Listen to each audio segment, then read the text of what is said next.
తిరిగి ఈరోజు వాక్యాన్ని అందించడానికి మన మధ్యలో ఉన్నటువంటి దేవుని సేవకులు, మరి కల్దిండ్లో ఉండి దేవుని సేవ చేస్తున్నటువంటి దేవుని సేవకులు కె మోషయ్య గారు మన మధ్యకు వచ్చి ఉన్నారు. ప్రారంభంలో 9:30 గంటలకి ప్రారంభించినటువంటి ప్రార్థన కూడిక దాదాపుగా 11:30 వరకు కూడా మనము ప్రార్థనలు చేస్తూనే వచ్చాం. ప్రారంభంలో 2 గంటలు ప్రార్థన చేశాం. వాస్తవానికి ఈ మందిరము ఈ విధంగా కట్టబడింది అనంటే మరి రమేష్ అయ్య గారి యొక్క శక్తి చేతనో బలము చేతనో కాదు. దేని ద్వారా కట్టబడింది? కేవలం ప్రార్థన. నిజంగా అయ్యగారు ఎంత ప్రార్థన చేసేవారో మనకు తెలుసు. మన ముందు చాలా సంవత్సరాలుగా ఆయన మన మధ్యలో ఉన్నారు కనుక ఆయన చేసినటువంటి ప్రార్థన ప్రతిఫలాలే ఈ రోజున సంఘముగా మనం అనుభవిస్తూ ఉన్నాం. అయితే ఈరోజు మరలా మన ఉద్దేశం ఏంటి అనంటే దేవుని యొక్క పరిచర్యలో ప్రస్తుతానికి మందిరము యొక్క నిర్మాణం మరింతగా ముందుకు సాగాలి. వెనక్కి పెంచటమా? వెనక్కి అయితే అలాగూ పెంచాలి. అయితే మందిరము మరి పైకిన రేక్ షెడ్ వేయాలా, లేక ఇక్కడనే కిందనే ఉంచి పైకి వెనక్కి జరపాలా అనేది ఒక ఆలోచన. దేవుని యొక్క సన్నిధిలో చేస్తున్నటువంటి ప్రార్థనలు ఏంటంటే, అయ్యా మా ఆలోచన ఇదిగో ఇలా ఉంటుంది. మేము కేవలము నరమాతృలము, జ్ఞానము లేని వారము, ఏదో నీ కృపను బట్టి బ్రతుకుతున్న వారమే తప్ప మా ఆలోచన ఎంత మాత్రం ఇక్కడ నీ ఆలోచనకు అడ్డు రాకూడదు. మీ చిత్తం ఎలాగుందో అలా జరిపించండి. దేవుని చిత్తానికి అప్పగించి ఈ 3 రోజులు ఉపవాస ప్రార్థనలు చేస్తున్నాం. అంత మాత్రమే కాదు, కానీ వచ్చే రేపటి రోజుతో ఉపవాస ప్రార్థనలు ముగించబడతాయి. కానీ శనివారం ఆల్నైట్ ప్రార్థన ఉంది, ఆదివారం బల్లారాధన ప్రేమ విందు కార్యక్రమాలు ఉన్నాయి. కాబట్టి సమయంలో ఈ విషయాలన్నింటినీ గుర్తుపెట్టుకొని ఈ 5 రోజులుగా దేవుని మందిరంలో దేవుని సన్నిధిలో గడపాలి అనేటువంటి ఆలోచన. నిన్నటి వరకు నేను అనుకున్నాను 3 రోజులు ఉందాంలే, 3 రోజులు ఉండిన తర్వాత ఉపవాస ప్రార్థనలు ముగించుకుందామని అనుకున్నా. కానీ నిన్న దినమందు దేవుని సేవకులు అమ్మగారు వెళ్తూ ఎలాగా ఉన్నారు కదయ్యా, ఇంకొక 2 రోజులు ఎక్స్ట్రా ఉండండి, దేవుడు ఎందుకు ప్రేరేపిస్తున్నాడు, దేవుడు తప్పకుండా అద్భుతమైన కార్యాలు చేస్తాడని చెప్పేసి ఆమె వెళ్తూ ఒక మాట నా చెవిలో వేసి వెళ్ళింది. వెంటనే ఆ మాట పట్టుకుని ఇంకొక 2 రోజులు పెంచడానికి దేవుడు కృప చూపించారు. కానీ ఏది ఏమైనా దేవుని దగ్గర నుంచి మనం ఆశీర్వాదం పొందాలి. ఎందుకు ఇంత ప్రయాసపడుతున్నాం మనం? ఎందుకు దేవుని సన్నిధిలో ఇంతగా రోధిస్తూ ఉన్నాం మనం అనంటే, దేవుని కార్యాలు మనం అనుభవించాలి. దేవుని కార్యాలు మనం అనుభవించాలి అనంటే మన శరీరము నలగగొట్టబడాలి. దేవుని దగ్గర నుంచి అద్భుతమైన కార్యాలు చూడాలి అనంటే ప్రియులారా, మన మోకాళ్ళ ప్రార్థన ద్వారా అనేకమైనటువంటి కార్యాలు దేవుని దగ్గర నుంచి మనము చూడాలి. ప్రార్థన చేస్తేనే తప్ప కార్యాలు చూడలేం. కాబట్టి తప్పకుండా రాబోయే రోజుల్లో మన మందిరం యొక్క రూపురేఖలు మారబోతూ ఉన్నాయి. మందిరములో పరిస్థితులు మారబోతూ ఉన్నాయి. తప్పకుండా దేవుడు కార్యాలు చేస్తాడని విశ్వాసముతో, నమ్మకముతో మరి దేవుని పనిలో ముందుకు వెళుతూ ఉన్నాం. కాబట్టి తప్పకుండా మీరు ఇక్కడ చేయటమే కాకోకుండా మరలా ఇంటికి వెళ్ళిన తర్వాత కూడా మీరు వ్యక్తిగతంగా మీరు ప్రార్థనలో మందిరము క్షేమాభివృద్ధి కొరకు, కట్టబోతున్నటువంటి నిర్మాణముల కొరకు, దేవుని సహాయము కొరకు ప్రార్థనలో జ్ఞాపకం చేసుకోవాల్సిందిగా మనవి చేస్తూ ఉన్నాను. అయితే ఈ సమయంలో ఈరోజు దేవుని యొక్క వాక్యాన్ని మనతో పంచుకోవడానికి వచ్చినటువంటి దేవుని సేవకులు మరి కలిదిండ్లో, అట్లాగే సంతోషపురం పరిసర ప్రాంతాల్లో ఉండి దేవుని పరిచర్య చేస్తున్నటువంటి దేవుని సేవకులు. మరి మోషే గారు అంటే మీకు అంతగా అర్థం కాకపోవచ్చేమో, చాలామందికి తెలుసు. యేసుదాస్ గారు, నక్షత్రమ్మ గారు, వారి యొక్క అల్లుడి గారు, మరి వారు మన మధ్యకు వస్తుండగా చప్పట్లు కొడుతూ వారికి ఆహ్వానాన్ని తెలియచేస్తూ ఈ సమయంలో మరి అయ్యగారు చక్కటి వాక్య పరిచర్య మన కొరకు చేయడానికి ఆత్మపూర్ణులై మన మధ్యకు వచ్చారు కనుక వారికి సమయాన్ని అప్పగిస్తున్నాను. దేవుని యొక్క సన్నిధిలో దేవుని యొక్క వాక్యాన్ని శ్రద్ధగా విందాం.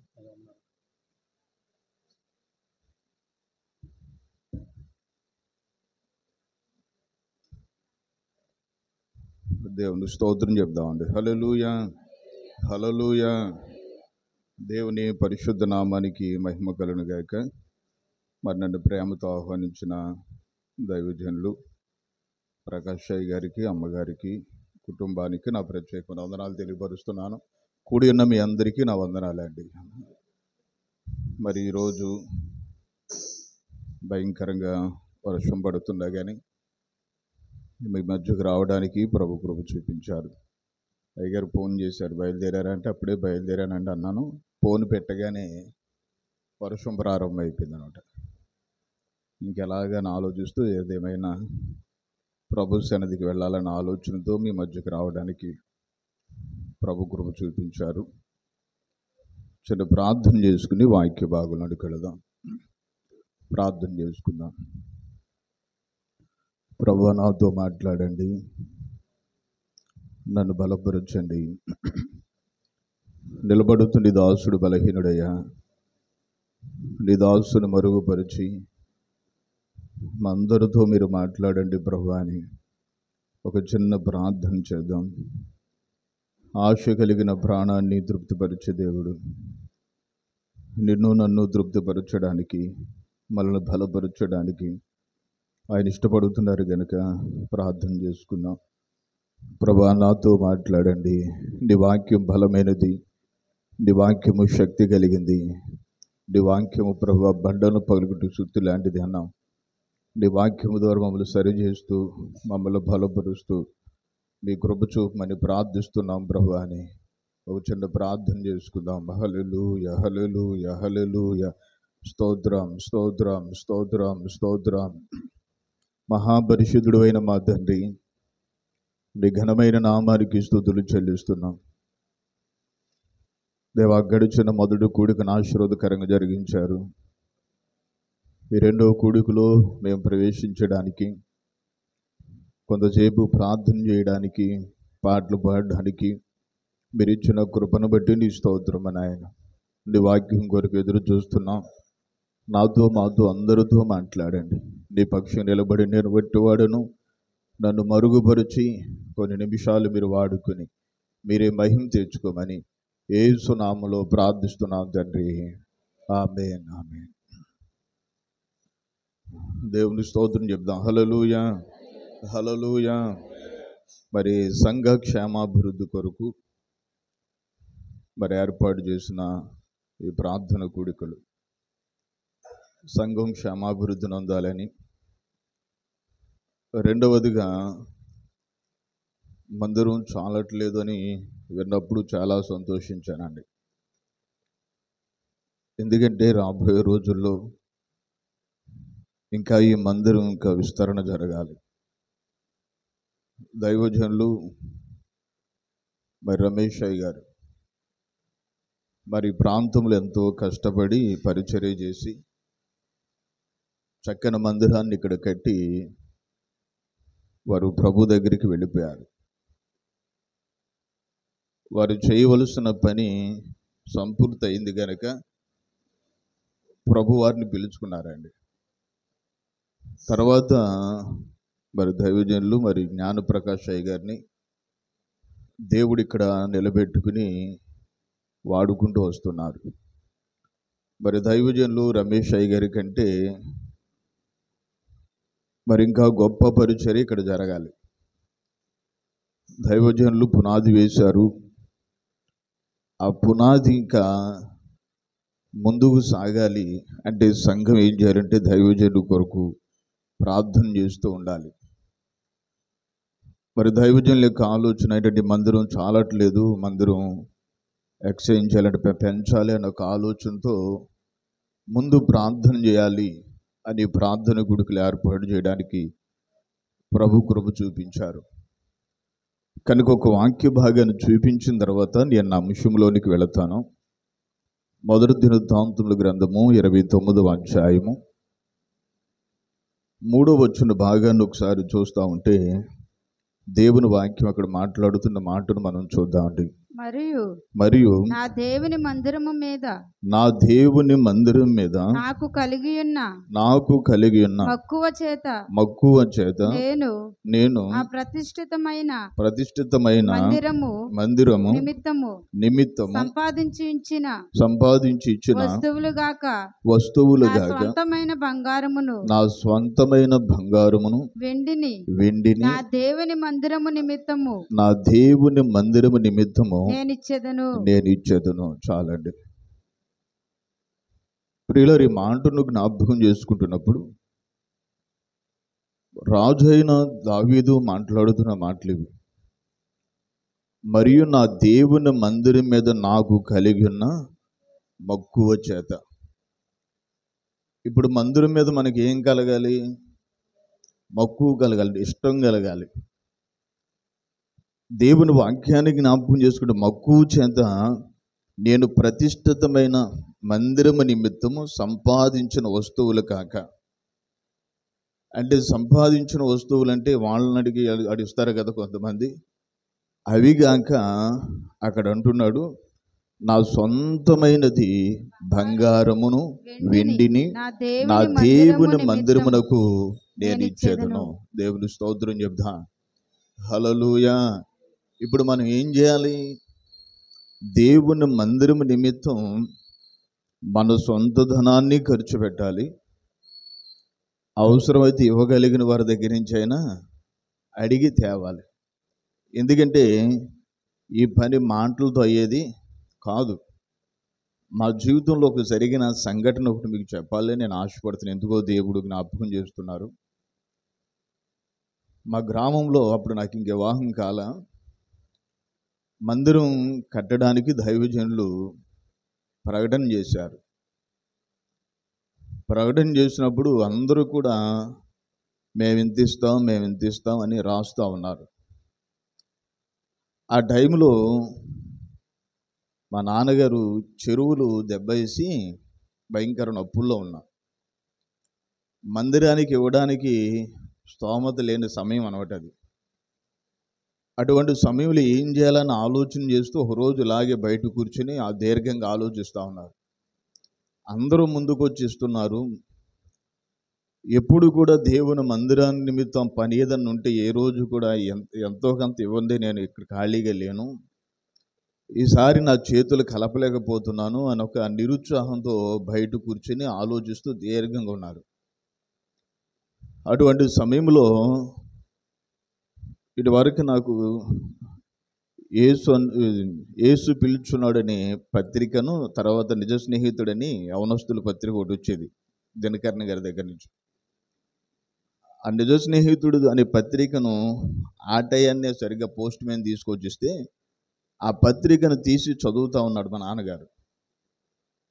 చదువుతూ ఉన్న సమయంలో ఒక మాట అక్కడ కనబడింది. ఏంటంటే, దేవుని మందిరాన్ని మీరు కట్టండి, మీ ఇంటిని దేవుడు కడతాడు అని ఉంది. దేవుని స్తోత్రం చెప్తా. దేవుని మందిరాన్ని మీరు కట్టండి, దేవుడు మీ ఇంటిని కడతాడు అని ఉంది. అప్పుడు ఆ మీటర్ అంతా చదివిన తర్వాత ఏం చేయాలో అర్థం కావట్లా. అప్పుడు మాకు గృహం కూడా సరైన గృహం లేదు. అటువంటి సమయంలో ఎప్పుడైతే ఈ మాటను చదివారో తర్వాత మమ్మల్ని అందరినీ పిలిచి కూర్చోబెట్టి ఒక మాట అన్నారు. ఈ మాట నన్ను ఆకర్షించింది. దేవుని మందిరాన్ని మీరు కట్టండి, దేవుడు మీ ఇంటిని కడతాడు అన్న మాట నన్ను ఆకర్షించింది. కనుక ఏదో ఒకటి చేయాలి అన్న ఆలోచన నాకుంది. కానీ మన దగ్గర ఈ చెరువులు దెబ్బేసి కొంత లాస్లో ఉన్నాం, అప్పుల్లో ఉన్నాం, అయినా ఏదో ఒకటి చేయాలి అని ఆలోచించేప్పుడు అన్నాడు మా నాన్నగారు, ఒక లోడు ఇసుక నేను దింపాలనుకుంటున్నాను, మీరు ఏమంటారు అన్నారు. అప్పుడు మేము అన్నాం, దేవుని మందిరానికి ఇచ్చే విషయంలో మేము ఏం అభ్యంతరం పెట్టాం, నువ్వు ఎంత ఇవ్వాలనుకుంటున్నావు అంతే, అది దేవుని చిత్తం. అప్పులు తీరడమా తీరదా అన్నది అది దేవుని చిత్తం. కనుక దేవుని మందిరానికి ఇచ్చామంటే ఇంకా పలానా రోజున శంకుస్థాపనం చేస్తారు అనగా 2 రోజుల ముందు వేరే చోట ఎక్కడో అప్పు తీసుకొచ్చి ఒక లోడు ఇసుక దింపేశారని. జరిగిన సంఘటన ఏంటంటే, మా జీవితంలో జరిగిన సంఘటన ఎన్నడూ నేను మర్చిపోలేనిది. ఆ మందిరం కడతా ఉన్నారు, సహాయం చేసేవారు చేస్తూ ఉన్నారు, భయంకర అప్పుల్లో ఉన్నాం, పిల్లల చెరువులో మరలా రొయ్యి వేయడానికి కూడా స్తోమత లేని పరిస్థితి, వేసిన మేత పెట్టలేని పరిస్థితి. అటువంటి పరిస్థితుల్లో ఇక మందిరానికి దించవలసిన లోడు దింపిన తర్వాత ఆ మాటను జ్ఞాపకం చేసుకుంటూ మా నాన్నగారు ప్రార్థన చేసిన మాట ఏంటంటే, దేవుని మందిరాన్ని మీరు కట్టండి, మీ ఇంటిని దేవుడు కడతాడు అనే మాట అది బలంగా పట్టుకుని కుటుంబం అంతా ప్రార్థన చేయటం ప్రారంభించాం. ప్రభు మాకుండి మేము ఇవ్వలేదు, మా లేమి స్థితిలోనే మేము ఇచ్చాం, నీవు తప్ప మాకు సహాయం చేసేవారు ఎవరు లేరు అని ఒక ఉద్దేశంతో ప్రార్థన చేసి చెరువులో రేవేయడానికి ప్రభు కృప చూపించారు. జరిగిన సంఘటన ఏంటంటే దేవుడు అద్భుతంగా రుణ బాధలన్నీ ఒకేసారి తీరిపోవడానికి దేవుడు సహాయం చేశాడండి. దేవుని స్తోత్రం చెప్తా. హల్లెలూయా. ఒకేసారి అండి. ఎందుకంటే నేను దేవుని సన్నిధిలో నిలబడి చెప్తున్నాను ఈ మాట. ఒకేసారి, ఏదో అప్పుడప్పుడు కొద్దిగా తీరడం కాదు, ఒకేసారి మొత్తం రుణ బాధలన్నీ తీరిపోయిన తర్వాత మరలా దేవుడు ఒక మంచి గృహాన్ని కట్టుకోవడానికి దేవుడు సహాయం చేశాడు. దీనికి నేను ఖచ్చితంగా చెప్పగలను. ఏంటంటే దేవుని మందిరాన్ని మీరు కట్టండి, మీ ఇంటిని నేను కడతాననే మాటను మేము పట్టుకుని ప్రార్థన చేశాం. ఆ ప్రార్థన చేసి ఆ లేమిలోనే, అప్పుల్లోనే అప్పు చేసి దేవుని మందిరం నిమిత్తం ఒక లోడు ఇసుక దింపగానే దేవుడు అద్భుతం చేసి రుణబాధలు తీర్చి మంచి గృహాన్ని కూడా దేవుడు ఇచ్చాడండి. కనుక ఈ మధ్యాహ్న కాల సమయంలో ఒకసారి ఆలోచన చేయండి. దేవుని మందిరానికి నా వంతు నేను ఏం చేయాలి, నా వంతు నేను ఏం ఖర్చు పెట్టాలి? ఎందుకంటే దేవుని వాక్యంలో భక్తుడు మాట్లాడుతున్నాడు కదా, అక్కడ మాట్లాడుతున్న మాట, నా దేవుని మందిరం మీద నాకు కలిగి ఉన్న మక్కువ చేత. అంటే మనకి కలిగి ఉన్న మక్కువ చేత, మన ఇష్టము చేత దేవుని మందిరానికి ఇవ్వాలి. అంతేగాని సణుక్కుంటా గొణుక్కుంటా మన జీవితంలో ఇవ్వకూడదు. అలాగిస్తే దేవుని ఆశీర్వాదం మనం పొందలేం. దేవునికి ఇచ్చే విషయంలో ధారాళంగా మనం ఇస్తూ ఉన్నప్పుడు దేవుడు మనం చూచి మనల్ని అంచులంచులుగా అభివృద్ధిలోని తీసుకువెళతాడండి. దేవుడి వాక్యానికి జ్ఞాపకం చేసుకుంటుంటే ఇస్సాకు దేశమందున్న వాడే విత్తనం వేసి 30 దంతులుగాను 60 దంతులుగాను 100 అంతలుగా ఫలం పొందాడండి. 100 అంతలుగా ఫలం పొందుతూ వచ్చాడు. కనుక మధ్యాహ్న కాల సమయంలో మనం ఫలం పొందాలి, మనం అభివృద్ధి పొందాలి, మనం విస్తరించాలి. అంటే దేవుని వాక్యం చెబుతున్న మాట ఏమిటంటే మన కష్టార్జితాన్ని దేవుని దగ్గర ఖర్చు పెట్టాలి. దేవుని పని కొరకు మనం ఖర్చు పెడుతున్నప్పుడు దేవుడు మనల్ని బలపరచడానికి ఆయన ఇష్టపడుతున్నాడు. రాజు అయిన దావీదు అక్కడ జ్ఞాపకం చేసుకుంటూ ఉంటే అన్నాడు, మరియు నా దేవుని మందిరమునకును నాకు కలిగిన మక్కువ చేత నేను ఆ ప్రతిష్ఠితమైన మందిరము నిమిత్తము సంపాదించిన వస్తువులను గాక నా సొంతమైన బంగారమును వెండిని నా దేవుని మందిరము నిమిత్తము నేను ఇచ్చేదను. దేవుని స్తోత్రం చెప్తా. అంటే దేవుని మందిరానికి అంటే మన దగ్గర ఏది ఉందో అది ఇవ్వాలి. దేవుడు ఏది ప్రేరేపిస్తే అది ఇవ్వాలి అంతే. అప్పుడు దేవుని కార్యాన్ని దేవుడు జరిగించడానికి ఆయన ఇష్టపడుతూ ఉంటాడు. ఇలాగే ప్రేరు ఒక రోజు ఒక చోట, అదే నేను రక్షించబడిన సంఘాల్లోనే, పిలిపై గారు నడిపిస్తున్న సంఘాల్లో మందిరాన్ని కట్టడానికి ఎలాగో ప్రేరేపిస్తూ మాట్లాడుతూ ఉన్నప్పుడు ఒక ఆయన తనకున్న చేతుకున్న ఉంగరాన్ని తీసుకొచ్చి అక్కడ ఇచ్చేసి వెళ్ళిపోయాడు అంతేనండి. అంటే ఎందుకంటే దేవుని యొక్క మక్కువ చేత, అంటే ఇష్టము చేత ఏం చేయాలి అంటే దేవుని మందిరానికి మనం తీసుకురావాలి. అయ్యా నా వంతు కూడా నేను కలపాలి, నా వంతు నా చెయ్యి కూడా ఇక్కడ కలవాలి, ఈ మందిరం ఇంకా పెరగాలి, ఇంకా అనేకులు రావాలి అనుకంపరైన నిశ్చయంతో మనం ప్రార్థన చేసి మనం కనిపెడుతూ ఉంటే దేవుడు అద్భుతాలు చేయడానికి ఆయన ఇష్టపడతాడండి. ఎందుకంటే దేవుడి వాక్యాన్ని ఇక్కడ మనం జ్ఞాపకం చేసుకుంటా ఉండేనండి. అంటాడు, ప్రియరా, ఈ స్థలమందు చేయబడి ప్రార్థనల మీద నా కనుదృష్టి ఉంది, చెవి ఎక్కి నేను దాన్ని ఆలోకిస్తున్నాను అన్నాడు. మరలా అక్కడ మాట్లాడుతున్న మాటలు మనం చూస్తూ ఉంటే అక్కడ అంటాడు, ఇది నేను కోరిన స్థలము, నా మనసును నా దృష్టియు ఇక్కడ ఉంది అన్నాడు అంతే. దేవుని స్తోత్రం చెప్తా. అంటే ఇది ఆయన కోరుకున్న స్థలం. ఇది ఆయన కోరుకున్న స్థలంలో మనం ఇక్కడ కూడి ఉన్నాం.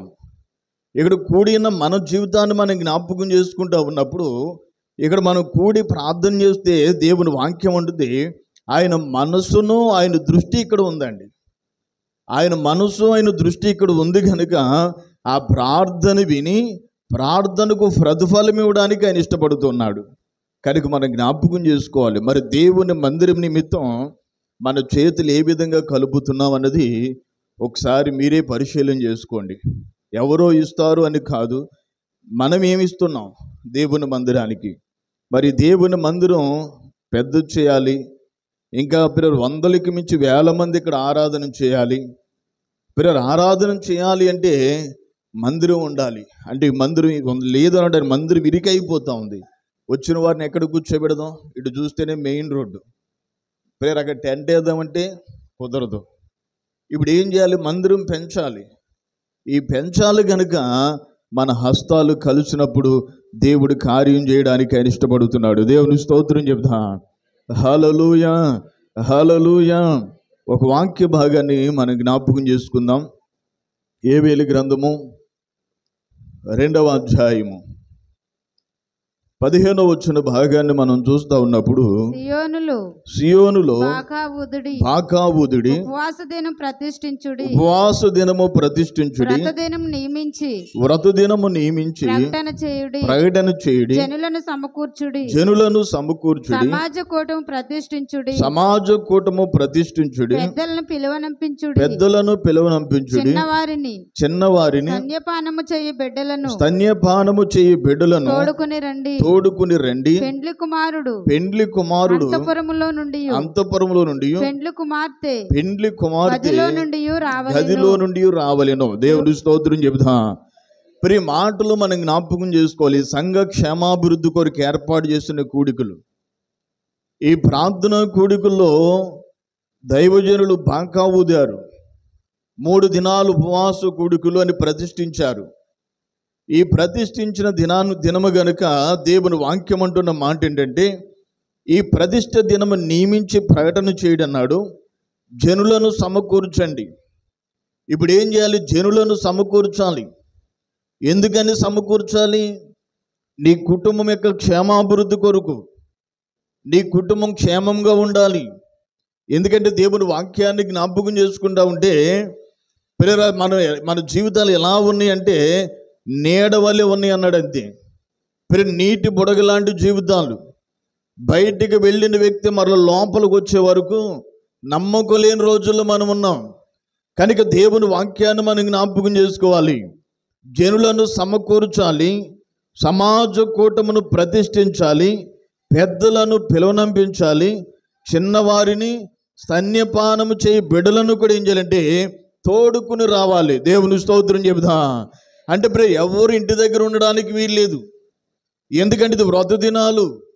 ఇవి ప్రత్యేకమైన ప్రార్థన దినాలు. ఇవి నీ కుటుంబం యొక్క క్షేమం కొరకు, సంఘం యొక్క క్షేమం కొరకు, గ్రామం యొక్క క్షేమం కొరకు, లేకపోతే దేశం యొక్క క్షేమం కొరకు ప్రార్థన చేసే దినాలు ఇవి. ఈ ప్రత్యేకమైన ప్రార్థన దినాల్లో నీ కుటుంబం ఎక్కడ ఉంటుందో ఒకసారి ఆలోచన చేసుకో. ఎందుకంటే దేవుని వాక్యం హెచ్చరిస్తూ ఉంది కదా, పెద్దలను పిలవనంపండి. వస్తే ఎవరైనా పిలిచావా? దేవుని మందిరంలో ప్రార్థన కూడికలు జరుగుతున్నాయి, ప్రార్థన కూడికలు వెళదాం రండి అని ఎవరైనా పిలిచావా? పిలవకోకుండా వచ్చేసావా? ఇంకొక రోజు నీకుంది అవకాశం. కనుక పిలవాలి, పెద్దలను పిలవాలి. దేవుని వాక్యం మాట్లాడుతున్న మాటను చూడాలి. రెండవది మాట్లాడుతూ చిన్నవారిని పిలవాలి. మూడవది స్తన్యపానము చేయి బిడ్డలను కూడా తోడుకుని రండి. అంటే పాలు తాగే బిడ్డలను కూడా ఇంటి దగ్గర విడిచిపెట్టడానికి వీల్లేదు, వారిని కూడా తోడుకుని రండి. మరలా అన్నాడు ఇక్కడ జ్ఞాపకం చేసుకుంటే, పెండ్లి కుమారుడు అంతఃపురంలో నుండి పెండ్లి కుమార్తె గదిలో నుండి రావాలినో. దేవుని స్తోత్రం చెబుతా. అంటే ఎవరు కూడా వ్రత దినాల్లో ఇంటి దగ్గర ఉండడానికి వీల్లేదు. వ్రత దినాల్లో ఎక్కడ ఉండాలంటే మందిరంలో ఉండాలి. ఈ వ్రత దినాల్లో ఏం చేయాలంటే దేవుని బ్రతమాలుకునే సమయం ఇది, దేవుని దగ్గర కన్నీరు కార్చే సమయం ఇది, నీ కుటుంబం యొక్క క్షేమం కొరకు అంగులార్చే సమయం ఇది. కనుక నీవు ఎక్కడ ఉన్నావో, నీ కుటుంబం ఎక్కడ ఉందో ఒకసారి ఆలోచన చేసుకో. ప్రభు నిన్ను హెచ్చరిస్తూ ఉన్నాడు. దేవుని వాక్యాన్ని మనం జ్ఞాపకం చేసుకుంటే క్రిందకి మాట్లాడుతున్నాడు, యెహోవాకు పరిచర్య చేయు యాజకులు మండపమునకును బలిపీఠమునకును మధ్య నిలబడి కన్నీరు విడుచుచు యెహోవా నీ జనుల ఎడల జాలి చేసుకుని అన్యజనులు వారి మీద ప్రభుత్వము చేయనట్లు వారిని అవమానముకు అప్పగింపకము లేని ఎడల అన్యజనులు వారి దేవుడు ఏమాయనందురు కదా అని వేడుకొనవలెనో. దేవుని స్తోత్రం చెబుదామండి. మరి ఇక్కడ జ్ఞాపకం చేసుకోవాలి, జనులను సమకూర్చాలి, పెద్దలను పిలువనంపాలి, పెండ్లి కుమారుడు అంతఃపురంలో నుంచి రావాలి, పెండ్లి కుమార్తె గదిలో నుంచి రావాలి. వరకు వచ్చిన తర్వాత ఏం చేయాలంటే యెహోవాకు పరిచర్య చేయ యాజకులంట మండపమునకును బలిపీఠమునకు మధ్యను నిలబడి, దేవుని స్తోత్రం చెబుదాం. ఇప్పుడు ఏం చేయాలి? మధ్యను నిలబడి కన్నీరు విడుచుచు, కన్నీరు విడుచుచు అంటున్నాడు, యెహోవా నీ జనుల ఎడల జాలి చేసుకొని. ఇప్పుడు ఏమని ప్రార్థన చేయాలి? యాజకుడు, దేవుని సేవకుడు జనుల కోసం ప్రార్థన చేస్తూ ఉండాలి. సంఘం ప్రార్థన చేస్తూ ఉంటుంది. సంఘం చేస్తూ యాజకుడు, దేవుని సేవకుడు కూడా ప్రార్థన చేస్తాడు. ఎందుకంటే మీ కుటుంబాలు క్షేమంగా ఉండాలి అని, మీ కుటుంబాలు ఆశీర్వాదకరంగా ఉంటాయని సేవకుడు కూడా మీకోసం ప్రార్థన చేస్తూ ఉంటాడు. కనుక ఏం చేయాలంటే అందరూ కూడా మందిరంలో కనబడాలి. దేవుని స్తోత్రం చెబుదాం. అందరూ మందిరంలో కనబడాలి, ఎవరు ఇళ్ళ దగ్గర ఉండకూడదు. అక్కడ మాట్లాడుతున్న మాట చూడాలి, యెహోవా నీ జనుల ఎడల జాలి చేసుకుని అన్ని జనుల వారి మీద ప్రభుత్వము చేయనట్లు వారిని అవమానమునకు అప్పగించవద్దు. దేవుని స్తోత్రం చెబుదాం. అయ్యా, వారికి అవమానానికి అప్పగించవద్దు, వారు అవమానం పొందకూడదయ్యా అని పిల్లలు అంగలారుస్తూ ఉంటుంటే అన్న లేని అన్ని జనులు వారి మీద వారి దేవుడు ఏమాయనంటారు. అయ్యా, నువ్వు కార్యం చేయకపోతే వారి దేవుడు ఏమయ్యాడు అంటారు అని పిల్లలు ఏం చేస్తాడు? యాజకుడు కన్నీరు కారుస్తాడు, సంఘము కూడా ఏం చేయాలంటే కన్నీరు కార్చాలండి.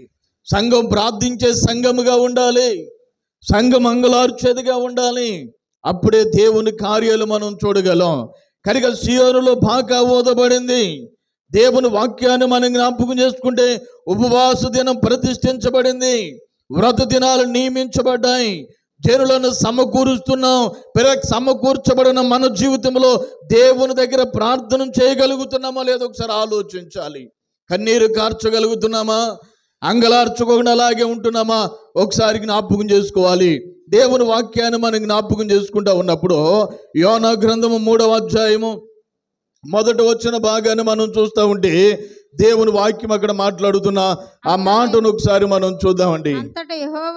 అంతటా యెహోవా వాక్కు రెండవ మారు యోనాకు ప్రత్యక్షమై సెలవిచ్చినదేమనగా, నీవు లేచి నినివే మహాపురమునకు పోయి నేను నీకు తెలియజేయు సమాచారము దానికి ప్రకటన చేయము. కాబట్టి యోనా లేచి యెహోవా సెలవిచ్చిన ఆజ్ఞ ప్రకారము నినివే పట్టణమునకు పోయెను. నినివే పట్టణము దేవుని దృష్టికి గొప్పదై 3 దినముల ప్రయాణమంతా పరిమాణము గల పట్టణము. దేవుని స్తోత్రం చెబుదాం.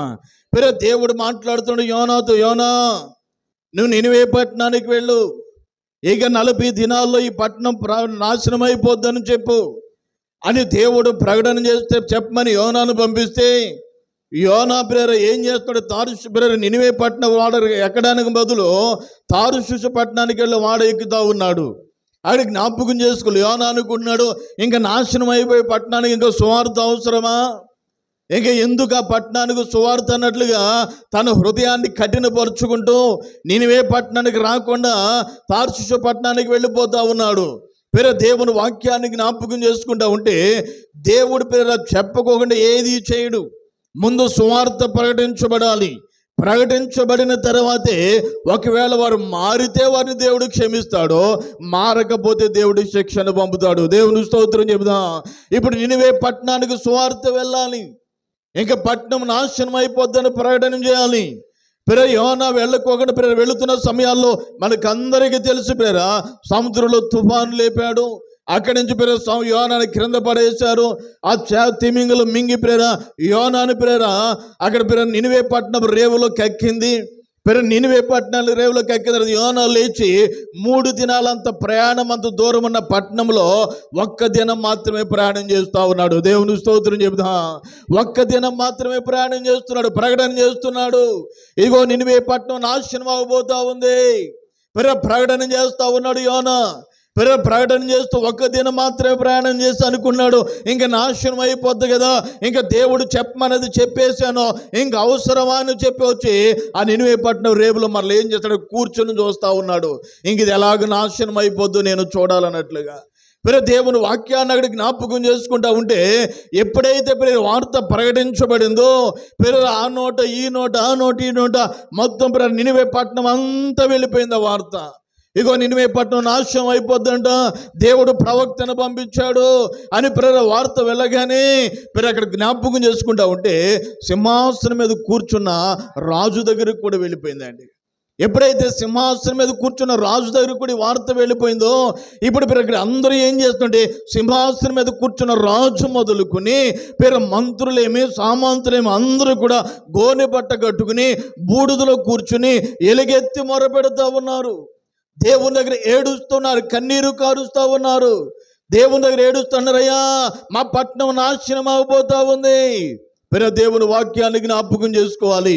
సియోనులో బాకా ఊదుడి అంటున్నాడు, వృద్ధినాన్ని నియమించండి చెబుతున్నాడు. ఇప్పుడు బాకా యోనా ఊదాడు అక్కడ. ఇగో పట్టణం నాశనం అయిపోద్దని తెలియజేశాడు. ఎప్పుడైతే పట్టణం నాశనం అయిపోద్దని తెలియజేశాడో ఇక రాజు మొదలుకొని అందరూ కూడా గోనె బట్ట కట్టుకుని బూడిదలో కూర్చుని ఎలుగెత్తి మొరపెడుతున్నారంటాడు. దేవుని స్తోత్రం చెబుదాం. హల్లెలూయా. తగ్గించుకుంటున్నాడు. రాజు వస్త్రాలను తీసివేశాడు, గోనె బట్ట కట్టుకున్నాడు, తల మీద ధూళి పోసుకున్నాడు, మోకాళ్ళని ఏడుస్తూ ఉన్నాడు. ఇక్కడ జ్ఞాపకం చేసుకోవాలి, దేవుని వాక్యాన్ని మనం పరిశీలిస్తుంటే రాజు నేను రాజును కదా అనుకోలేదు, రాజు వస్త్రాలను తీసివేశాడు. దేవుని స్తోత్రం చెబుదా. ఇక నేను రాజును కదా నాకేంట్లో అనుకోలేదు, ఆ గర్వాన్నంతా పక్కన పెట్టాడు. నాకేంట్లే, నాకు చాలా మంది పనివారు ఉన్నారు కదా అనుకోలేదు, తనకున్న హోదాను పక్కన పెట్టాడు.